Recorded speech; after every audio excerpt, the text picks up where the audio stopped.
नमस्कार दोस्तों, कैसे हैं आप सब? कैसी चल रही है आप सबकी तैयारी? तो जैसा कि हम सभी जानते हैं, डेली करंट अफेयर हम लोग एमसीक्यूज़ के माध्यम से करते हैं और उनसे संबंधित व्याख्या हम लोग देखते हैं। तो चलिए, पहला प्रश्न हमारा है कि प्रधानमंत्री भारतीय जन औषधि परियोजना के संदर्भ में निम्नलिखित कथनों पर विचार करें। ठीक, पहला है, पिछले 9 वर्षों में जन औषधि केंद्रों पर जेनेरिक दवाओं की बिक्री में 170 गुना से अधिक की वृद्धि दर्ज हुई है। इसके तहत जन औषधि केंद्रों पर पेट की समस्याओं, मधुमेह, हृदय और रक्त वाहिकाओं संबंधी बीमारियों से संबद्ध दवाओं तथा दर्द निवारक दवाओं की सबसे अधिक बिक्री हुई है। इस योजना के तहत उपलब्ध दवाओं की कीमत ब्रांडेड दवाओं से 50 से 90% तक कम होती है। अब उपर्युक्त में से कितने कथन सही हैं? 3 कथन दिए हुए, हमको इसका उत्तर बताना है। ठीक है, केवल एक कथन, केवल 2 कथन, सभी 3 कथन या कोई भी नहीं, तो ये इसका उत्तर होगा ऑप्शन 3, क्योंकि ये तीनों कथन सही हैं। ठीक, चलिए अब हम इसकी व्याख्या देख लेते हैं। अब देखिए, पहला तो हम लोगों ने स्टेटमेंट में ही देख लिया था कि 170 गुना से अधिक की वृद्धि दर्ज हुई है, ये बिल्कुल सही है। पीएम बीजेपी, ठीक है, प्रधानमंत्री जन औषधि परियोजना के तहत जन औषधि केंद्रों पर पेट की दवाओं हो, पेट संबंधी दवाएं हो गई, मधुमेह की दवा हो गई, हृदय और रक्त वाहिका संबंधी जो तमाम बीमारियां होती हैं और दर्द निवारक दवाओं की बिक्री सबसे अधिक हुई है। अगर हम पीएम बीजेपी की शुरुआत की बात करें, पीएम बीजेपी का मतलब हुआ प्रधानमंत्री जन औषधि परियोजना। इसकी शुरुआत की बात करें तो 2008 में औषधि विभाग ने करी थी। ठीक, इसका उद्देश्य लोगों को कम कीमत पर गुणवत्तापूर्ण जेनेरिक दवाएं उपलब्ध कराना था। शुरुआत कब हुई थी? 2008 में हुई थी। अब अगर पीएम बीजेपी की कार्यान्वयन एजेंसी की बात करें तो pharmaceuticals and medical devices bureau of India इसकी कार्यान्वयन एजेंसी है वर्तमान में। अब ये जो कीमत है इस योजना के तहत ब्रांडेड दवाओं से 50 से 90% तक कम होती है। जेनेरिक दवाओं में जो ब्रांडेड दवाओं के समान ही देखा, अच्छा कीमत कम है, लेकिन इसका मतलब यह नहीं है कि उनकी गुणवत्ता में समझौता किया जाता है। जेनेरिक दवाओं में ब्रांडेड दवाओं के समान ही सक्रिय घटक होते हैं और समान चिकित्सीय गुणवत्ता वाले होते हैं, समान चिकित्सीय प्रभाव पैदा करते हैं। इन दवाओं को कम कीमतों पर बेचा जाता है। जेनेरिक दवाओं के उत्पादन में कम खर्च आता है। इसका कारण यह है कि जो इसकी प्रभावशीलता है और सुरक्षा के लिए जो मूल नैदानिक परीक्षण है, क्लिनिकल ट्रायल्स जिसे कहते हैं, वो नहीं करनी पड़ती है। इसलिए इसकी जो खर्च है बनाने की वो कम होती है, इसलिए इनकी कीमत भी कम होती है। ये मुख्य कारण है जेनेरिक दवाओं के कीमत कम होने के कारण। अब देखिए, पेटेंट अधिनियम 2005 के अंतर्गत जो जेनेरिक दवाओं से संबंधित कुछ महत्वपूर्ण प्रावधान है उसको जानना जरूरी है। ये प्रावधान ये है कि जो अविकसित देश हैं वहां की जो प्रमुख स्वास्थ्य संबंधी आवश्यकताएं हैं उनको पूर्ण करने के लिए जो सीएल होता है, अनिवार्य लाइसेंस के तहत पेटेंट दवाओं के जेनेरिक संस्करण के निर्माण और निर्यात की अनुमति प्रदान की जाएगी। यह इस पेटेंट अधिनियम में बात कही गई है। इसी आधार पर जेनेरिक दवाओं के लिए प्रधानमंत्री जन औषधि का शुभारंभ किया गया। ठीक, अब लेकिन इससे संबंधित कुछ महत्वपूर्ण चिंताएं हैं जो कि इन जेनेरिक दवाओं के कह सकते हैं समावेशी विस्तार को रोकता है। अब देखिए, इसका मुख्य कारण क्या है कि मूल निर्माता कंपनियों द्वारा देरी की रणनीति अपनाना, जैसे कि रणनीतिक पेटेंटिंग और जेनेरिक दवा निर्माताओं पर मुकदमेबाजी। ठीक, उन्होंने दवा तो बना लिया लेकिन उसका पेटेंट अभी नहीं करा रहे हैं, इसलिए जेनेरिक जो दवाएं बनाने वाली कंपनियां हैं वो उसको कॉपी नहीं कर पाएंगी। जेनेरिक उत्पादों के उपयोग से जुड़ी गुणवत्तापूर्ण चिंताएं, कई बार लोग भरोसा नहीं कर पाते हैं और वो ब्रांडेड की तरफ ही जाते हैं। ठीक है, ब्रांडेड दवा को बढ़ावा देने के लिए जो डॉक्टर और फार्मास्यूटिकल्स कंपनियों के बीच जो साठगांठ होते हैं, जो एमआर होते हैं इनके मेडिकल रिप्रेजेंटेटिव, उनके तहत जो ब्रांडेड दवा जो डॉक्टर लिखते हैं उनके अनुशंसा पे, इससे क्या होता है कि डॉक्टरों को कुछ ऊपरी कमाई हो जाती है, दूसरी इनकम मिल जाती है। इसके कारण भी ब्रांडेड दवा को काफ़ी बढ़ावा मिल रहा है और जेनेरिक दवाओं का प्रयोग उस स्तर पे नहीं बढ़ रहा है जितना कि सरकार प्रयास कर रही है। ठीक है, चलिए अगले प्रश्न पे चलते हैं। संयुक्त राष्ट्र विश्व बाल श्रम निषेध दिवस के संदर्भ में निम्नलिखित कथनों पर विचार करिए। इस वर्ष, मतलब कब, 2023 की हम लोग बात कर रहे हैं। इस वर्ष इस दिवस की थीम थी सभी के लिए सामाजिक न्याय, बाल श्रम की समाप्ति, मतलब social justice for all, and child labour. राष्ट्रीय अपराध रिकॉर्ड ब्यूरो एनसीआरबी के अनुसार भारत में 2021 में श्रम, भिक्षावृत्ति और लैंगिक शोषण के लिए हर दिन 8 बच्चों की तस्करी की गई थी। बंधुआ श्रम पद्धति उन्मूलन अधिनियम 1976 कमजोर वर्ग के लोगों के आर्थिक और शारीरिक शोषण को रोकने के लिए बंधुआ मजदूरी प्रणाली को समाप्त करता है। ठीक है, अब उपर्युक्त में से कितने कथन सही हैं? अगर इस प्रश्न की बात करी जाए तो इसके तीनों कथन सही हैं, इसलिए ऑप्शन सी इसका सही है। अब हम लोग इसकी व्याख्या देख लेते हैं, जो कुछ महत्वपूर्ण बात है। देखिए, चाइल्ड ट्रैफिकिंग इन इंडिया की अगर हम लोग बात करें तो अभी हाल ही में 12 जून 2023 को संयुक्त राष्ट्र विश्व बाल श्रम निषेध दिवस मनाया गया और इसका जो इस वर्ष का थीम था social justice for all, and child labour इसका थीम था। अब एक अनुमान के मुताबिक विश्व में 16 करोड़ से जो बच्चे हैं वह जीवन यापन करने के लिए श्रम करते हैं। इसका मतलब यह है कि लगभग 10 में से एक बच्चा जिस उम्र में उसे स्कूल जाना चाहिए, पढ़ाई लिखाई करना चाहिए, उस उम्र में वह अपने जीवन यापन के लिए कहीं मजदूरी कर रहा होता है। ठीक, अगर दूसरी बात करें कि बाल तस्करी कई रूपों में देखी जा सकती है, जैसे कि घरेलू श्रम उद्योगों में जबरन बाल श्रम करवाना, भिक्षावृत्ति करवाना, मानव अंग व्यापार और वाणिज्यिक लैंगिक शोषण।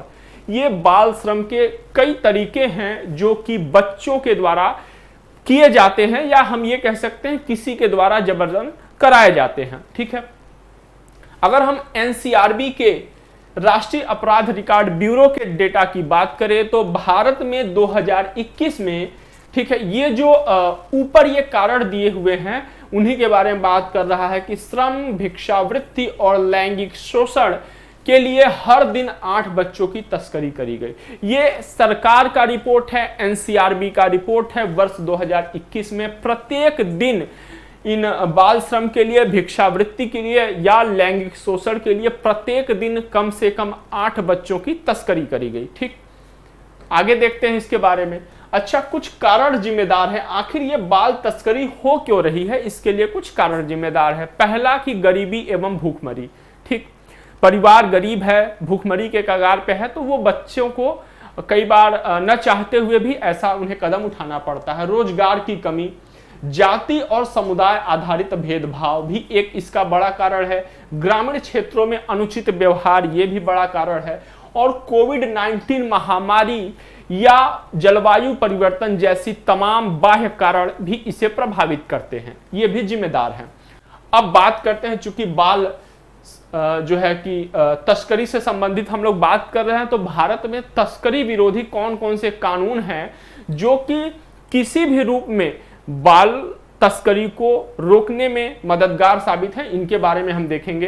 तो वर्ष 1956 में आया था अनैतिक व्यापार निवारण अधिनियम, और यह अनैतिक व्यापार और देह व्यापार को रोकता है। ठीक, 1976 में आया था बंधुआ श्रम पद्धति उन्मूलन अधिनियम। यह कहता है कि कमजोर वर्ग मतलब SC ST या वुमेन्स वगैरह के लिए, जो कि हमारे समाज में ये जो पितृसत्तात्मक समाज है, परंपरागत रूप से वो हाशिए पे रहे हैं, ऐसे वर्गों के लोगों के लिए आर्थिक और सामाजिक शोषण को रोकने के लिए बंधुआ मजदूरी प्रणाली को समाप्त करता है ये अधिनियम। ठीक है, तीसरा जो महत्वपूर्ण अधिनियम है ये 1994 में आया, और मानव श्रम और उतक प्रत्यारोपण अधिनियम इसे कहते हैं, और यह मानव अंगों के वाणिज्यिक उपयोग को दंडनीय अपराध बनाता है। जैसा कि आप समाचार पत्रों में भी कई बार पढ़ते होंगे कि फला व्यक्ति या फला जो है कि कर्मचारी ये अंग बेचते हुए पकड़ा गया, तो वो इसी के तहत उनको दंड दिया जाता है। ठीक है, आप किसी भी मानव अंग को पब्लिकली या किसी भी तरीके से प्रत्यक्ष या अप्रत्यक्ष रूप से आप उसका व्यापार नहीं कर सकते। लैंगिक अपराधों से बालकों का संरक्षण पॉक्सो अधिनियम ये 2012 में आया था और यह कानून लैंगिक अपराध, लैंगिक उत्पीड़न तथा पोर्नोग्राफी जैसे अपराधों से बच्चों को बचाता है, बच्चों को संरक्षण प्रदान करता है। ठीक, चलिए अगले प्रश्न पे हम लोग आते हैं। अभी हाल ही में विश्व बैंक की migration and development brief report जारी करी गई। इसी रिपोर्ट के संदर्भ में हमें कुछ निम्नलिखित कथनों पे विचार करना है। ठीक है, यहां पे होगा विप्रेषण, विप्रेषण, ठीक है, विप्रेषण मतलब रेमिटेंस की बात करी जा रही है। विश्व बैंक ने रिपोर्ट में दुनिया भर में विप्रेषण प्रवाह में आने वाली मंदी, स्लो डाउन को क्या किया है, रेखांकित किया है। इस रिपोर्ट में वर्ष 2022 में भारत में विप्रेषण प्रवाह 24% से अधिक बढ़कर 111 अरब डॉलर के रिकॉर्ड उच्च स्तर तक पहुंच गया था। भारत में लगभग 36% विप्रेषण प्रवाह यूएसए, संयुक्त राज्य अमेरिका, यूनाइटेड किंगडम और सिंगापुर से प्राप्त होता है। उपर्युक्त में से कितने कथन सही हैं? तो अगर इस प्रश्न की बात करी जाए तो ये तीनों कथन सही हैं, इसलिए इसका उत्तर होगा ऑप्शन सी। अब हम इस रिपोर्ट के बारे में थोड़ा बात करते हैं। ये अभी जो विश्व बैंक की विप्रेषण प्रवाह से संबंधित ये जो रिपोर्ट जारी हुई है, migration and development brief report, इसमें इसने कहा है कि जो वर्ष 2023 है भारत के संदर्भ में, ठीक है, वह वृद्धि दर रहेगा। ठीक है, वृद्धि तो होगी लेकिन वृद्धि दर कम होकर 0.2% तक रह जाएगी। ठीक है, ये भी हम लोगों ने देख लिया। उसने इसमें मतलब स्लो डाउन होगा। अब देखते हैं इस रिपोर्ट में प्रमुख बातें क्या करी गई हैं। वर्ष 2022 में भारत में जो विप्रेषण प्रवाह था ये 24% से अधिक बढ़कर 111 अरब डॉलर के रिकॉर्ड उच्च स्तर तक पहुंच गया था। लेकिन वर्ष 2023 में इसमें केवल 0.2% की वृद्धि का अनुमान लगाया गया है। ठीक है, भारत में लगभग 36% विप्रेषण प्रवाह यूएसए से, यूके से और सिंगापुर से आता है, यह हमें ध्यान रखना है।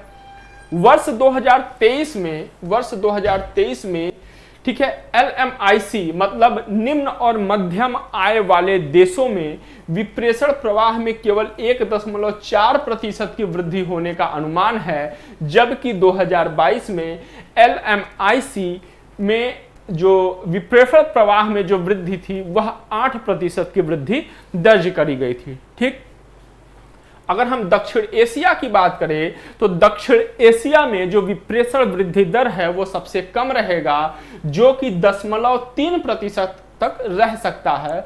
और इसका जो प्रमुख कारण है ये है यूएसए और पूरे यूरोप में अत्यधिक कुशल आईटी कर्मियों की मांग में कमी इसका मुख्य कारण है। भारत के संदर्भ में या हम दक्षिण एशिया के संदर्भ में भी कह सकते हैं। और हम जब दक्षिण एशिया की बात कर रहे हैं तो ये मुख्यतः भारत के भी संदर्भ में ये लागू होता है। ठीक है, चलिए अब हम बात करते हैं विप्रेषण कहते किसे हैं। ठीक है, विप्रेषण आर्थिक या हम इकोनॉमी की भाषा में कहते हैं कि ऐसे प्रवासी मजदूर द्वारा मतलब किसी प्रवासी मजदूर द्वारा अपने मूल देश में धन का हस्तांतरण करना।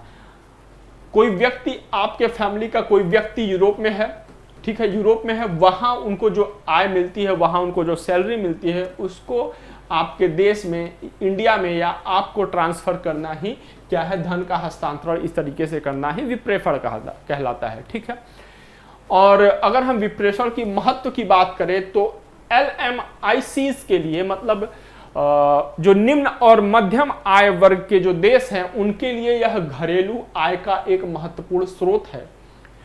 चूंकि यह स्रोत क्यों है, महत्वपूर्ण क्यों है, क्योंकि इससे कुछ चीजों में मदद मिलती है, जैसे गरीबी कम करने में मदद मिलती है, स्कूलों में उच्च नामांकन दर स्तर बढ़ाने में मदद मिलती है, पोषण संबंधी परिणामों में सुधार करने में मदद मिलती है, और इसी के साथ साथ जन्म के समय शिशुओं की वजन में वृद्धि करने में भी मदद मिलती है अप्रत्यक्ष तौर पे, और भी तमाम मदद मिलती है। आप इसे आइडेंटिफाई कर सकते हैं बहुत आसानी से। ठीक है, अब चूंकि जन्म के समय जैसे मान लीजिए शिशुओं के वजन में वृद्धि करने में मदद मिलती है, तो इसके पहले, जन्म के पहले और जन्म के बाद माता की स्वास्थ्य को भी बेहतर करने में इससे मदद मिलती है। तमाम चीजें हम इसमें देख सकते हैं। ठीक है, विप्रेषण का प्रभाव क्या होता है? किसी भी देश के लिए यह विदेशी मुद्रा प्राप्त करने का सबसे महत्वपूर्ण स्रोत है, यह याद रखिएगा, सबसे महत्वपूर्ण स्रोत है। साथ ही यह स्थानीय मुद्रा के मूल्य को भी क्या करता है, मजबूत करना में मदद करता है या मजबूत करता है। ठीक है, विप्लेषण भारत के, अगर हम जीडीपी के संदर्भ में बात करें, भारत की जीडीपी के संदर्भ में, तो भारत की जीडीपी में लगभग 3% का योगदान करता है और यह घरेलू और सेवाओं के लिए, घरेलू वस्तुओं और सेवाओं के लिए उपभोक्ताओं की मांग में वृद्धि करता है। जाहिर सी बात है कि आपकी फैमिली का कोई मेंबर यूरोप में काम कर रहा है, वहां उनको सैलरी मिल रही है, किसमें, वहां उनको सैलरी मिल रही है पाउंड में, और वो पाउंड में मिल रही है, और ये आपको भेज रहे हैं इंडिया में, तो आपके पास इनकम आ रही है, तो जाहिर सी बात है आपके पास जो वस्तु या सेवा नहीं होंगे आप उन्हें मार्केट से लेंगे, तो इस प्रकार से ये मांग में भी वृद्धि करता है। ठीक, चलिए अगला जो महत्वपूर्ण प्रश्न है ये इकोलॉजी से महत्वपूर्ण है और एक बहुत ही महत्वपूर्ण रिपोर्ट भी आई है। तो प्रकाश प्रदूषण के रिपोर्ट के संदर्भ में निम्नलिखित कथनों पर विचार करना है। ठीक है, अभी वैज्ञानिकों ने कुछ महत्वपूर्ण दिशा निर्देश जारी किए, उसी संदर्भ में है। ऐसा कृत्रिम प्रकाश आमतौर पर घरों के बाहर, इनमें क्या है, घरों को ऐड नहीं किया जाता प्रकाश प्रदूषण के संदर्भ में, जो अत्यधिक हो, गलत दिशा में हो या बाधा उत्पन्न करने वाला हो। प्रकाश प्रदूषण, लाइट और फोटो पॉल्यूशन कहा जाता है। ठीक, प्रकाश प्रदूषण के कारण अगले 2 दशकों में हमारे लिए आकाश में सितारे देखना भी संभव नहीं होगा। कितनी बड़ी बात है और कितनी चिंतनीय बात है। ठीक, वैज्ञानिकों का कहना है कि प्रकाश प्रदूषण के बढ़ने से रात में आकाश प्रति वर्ष लगभग 10% की दर से अधिक प्रकाशित होता जा रहा है। ठीक है, तो उपर्युक्त में से कितने कथन सही हैं, केवल 1, केवल 2, सभी 3 या कोई भी नहीं, तो इनमें से सभी कथन सही हैं, इसलिए ऑप्शन सी सही है इनमें से। अब हम लोग देख लेते हैं इसकी महत्वपूर्ण डिस्कशन के बारे में। ठीक है, कुछ महत्वपूर्ण व्याख्या देख लेते हैं। वैज्ञानिकों ने अभी चेतावनी दिया, हमने देखा है कि अगले 2 दशक में क्या होगा कि आकाश के सितारे देखना भी संभव नहीं होगा। प्रकाश प्रदूषण बढ़ने से रात में आकाश प्रति वर्ष लगभग 10% की दर से अधिक प्रकाशित होता जा रहा है। प्रकाश प्रदूषण तेजी से बढ़ रहा है, विशेषकर 2016 के बाद से इनमें और अधिक तेजी आई है, जबकि खगोलविदों ने बताया है कि दुनिया की लगभग 1/3 आबादी मिल्की वे को नहीं देख पा रही है। मिल्की वे क्या है, मिल्की वे दुग्ध मेखला जिसे कहते हैं, ये हमारी आकाश गंगा का नाम है। ठीक है, तो मिल्की वे को दुनिया की लगभग 1/3 आबादी नहीं देख पा रही है। अच्छा, प्रकाश प्रदूषण क्या है, ऐसा कृत्रिम प्रकाश जो आमतौर पे घरों से बाहर हो, अत्यधिक हो, गलत दिशा में हो या बाधा उत्पन्न करने वाला हो, प्रकाश प्रदूषण कहा जाता है। ठीक है, ये हम लोगों ने देखा उसमें स्टेटमेंट में। प्रकाश प्रदूषण के निम्नलिखित घटक हैं, कुछ कारण है किनके कारण हो रहा है, जैसे तीव्र प्रकाश, अत्यधिक चमक जो देखने में असुविधा उत्पन्न करे, जो आंखों, जिनके साथ आपकी आंख सहज न हो पाए और दिखने में, किसी भी वस्तु को देखने में, किसी भी जगह देखने में असुविधा उत्पन्न करे, ऐसा प्रकाश। आकाशीय चमक, जो अनावश्यक रूप से आकाश में कई बार चमक उत्पन्न होता है रात्रि में, ठीक है, वह भी इसके लिए महत्वपूर्ण रूप से जिम्मेदार है। प्रकाश का अनुचित उपयोग, कहने का मतलब यह कि जहां आवश्यक नहीं है वहां पे भी आप लाइट जला रहे हैं, ये भी प्रकाश प्रदूषण बढ़ा रहा है। ठीक है, तो देखिए जाने अनजाने में हम लोग भी इसके लिए कितने अधिक जिम्मेदार हैं। हम लोग की जब मैं बात कर रहा हूं तो मैं अपनी भी बात कर रहा हूं समान हिस्से, मतलब समान रूप से, और आपकी बात समान रूप से कह रहा हूं। ठीक है, हम लोग अनावश्यक रूप से लाइट जलाते हैं, उसके कारण देखिए कितनी समस्या हो रही है। ठीक है, प्रकाशीय अव्यवस्था, जब किसी एक ही स्थान पर एक साथ कई चमकदार और भ्रमित करने वाली लाइटें लगी हों तो उसे क्लटर या प्रकाशीय अव्यवस्था कहते हैं। ठीक है, बहुत ही तेज प्रकाश अनावश्यक रूप से। ठीक, अब प्रकाश प्रदूषण के क्या प्रभाव होंगे, प्रभाव या हम इसे दुष्प्रभाव के रूप में भी देख सकते हैं। ठीक है, विशेष रूप से मनुष्यों और उसके प्राकृतिक शारीरिक चक्र यानी सर्केडियन रिदम पर प्रतिकूल स्वास्थ्य प्रभाव डालता है। अब सर्केडियम रिदम क्या होता है, तो सर्केडियम रिदम होता है आपकी मानसिक शारीरिक और व्यवहार में परिवर्तन है, मतलब आपकी मनोअवस्था में परिवर्तन, शारीरिक अवस्था में और व्यवहार अवस्था में परिवर्तन, जो कि 24 घंटे के चक्र का पालन करते हैं। ठीक है, 24 घंटे में आपके इन जो व्यवहार है, शारीरिक, मानसिक और ये जो आपका व्यवहार है, इसमें कैसा परिवर्तन हो रहा है, यह सर्केडियन रिदम कहलाता है और ये इसी को प्रभावित करेगा, इसी पर प्रतिकूल प्रभाव डालेगा। इसके कारण जो है खगोलीय अनुसंधान में बाधा आती है, आवश्यकता से अधिक वहां पे लाइट रहेगा और खगोलीय अनुसंधान में बाधा आएगी। निशाचर वन्य जीवों, विशेष रूप से पक्षियों के प्रवास करने और शिकार करने में रुकावट आता है। और ये जो ओलिव रिडले कछुआ है, ओलिव रिडले समुद्री कछुआ है, उनके जैसे स्थलीय जीवों के में यह दिशा भ्रम भी उत्पन्न करता है, प्रकाश प्रदूषण। ठीक है, पारिस्थितिकी तंत्र में बाधक, प्रकाश प्रदूषण न केवल पक्षियों बल्कि अन्य जानवरों और पौधों को भी प्रभावित करता है, ध्यान रखना है। मानव स्वास्थ्य को नुकसान, दुनिया की 80% से अधिक आबादी प्रकाश प्रदूषित आकाश के नीचे रहती है। प्रकाश प्रदूषण मानव स्वास्थ्य को नुकसान पहुंचाता है।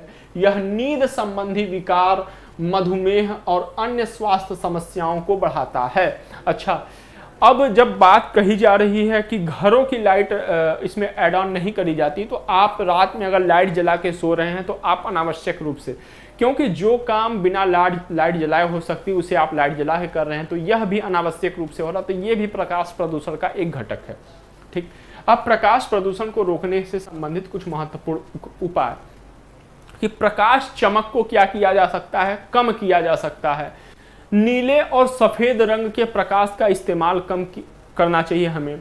ठीक है, और कोशिश करना चाहिए कि जो हम प्रकाश का इस्तेमाल कर रहे हैं उसमें लाल और नारंगी रंग के घटक अधिक हो।